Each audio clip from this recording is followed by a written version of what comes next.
And now for the kangaroo meat. Here it is, a superb meat. I've got 2 cuts here. This is the kangaroo tail. You can see how sinewy that is. It's got a lot of gelatin in the meat. And this is the fillet, which comes from the saddle or the loin. Now we're going to cut up the fillet a bit later on, but first we've got to braise the tail because it needs lots of long, slow cooking. And to do that, we're going to flavour it with these vegetables: carrot, celery, and the onion I've just chopped.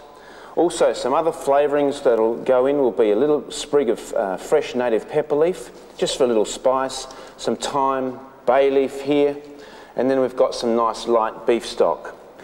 Now, also what we're going to do to really enrich this sauce a bit later on is make a reduction to give it a nice sweet sour tang, really liven it up. We've got some red wine vinegar, some lovely wine as well, red currant jelly to add that sweetness, a little bit of juniper berry and a pepper to finish the sauce. Also a bit of garlic. But there's still one more thing that's going to go into the sauce, so it's going to be really rich and complex flavoured, and that is kwangdongs. Now have a look at these little fellas. This is actually the stone, and this is the dried fruit. And we buy these kwangdong fruit from off the stone just like that. Now we're going to reconstitute these dried fruits in a bit of orange juice, water and sugar, just to soften them up, and they'll also go into the sauce later on. So it's going to be really nice and rich. Now what I've got to do is just joint up this kangaroo tail here, which is really easy. The butcher's done the hard work for me, and we're going to brown that off. That's colouring nicely now in just a little bit of olive oil I've used. And when it's all brown, it's time to put the vegetables in. Carrot, onion and celery, and the herbs, thyme, bay leaf, and the pepper leaf. All adds great flavours. And finally the beef stock. I'm just going to do a reduction now, which will be the base for our sauce later on. So in we go with the red wine vinegar and some red currant jelly. That looks plenty. Some juniper berries, which I've lightly crushed, and a cup of garlic cloves, also just smashed, and a bit of good Australian Shiraz wine. Touch more. Now that's going to simmer away and reduce right down, so I get this lovely sweet sour reduction to put into the sauce after.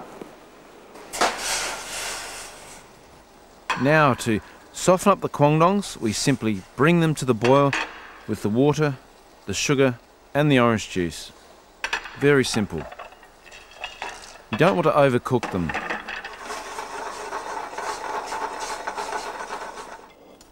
Now the kangaroo tail's been simmering very slowly for about an hour and a half, till it's really tender.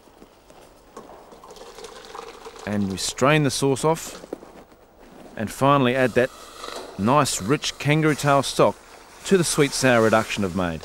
You can see how that's changed the colour, and as this reduces down further, we'll get a beautiful, rich, deep coloured glaze.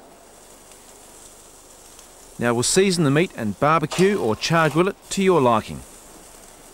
And keep the meat warm now until we're ready to serve it. The sauce is ready now. I'm going to strain out that garlic and the juniper berries and then reheat the kangaroo tail. So here we go.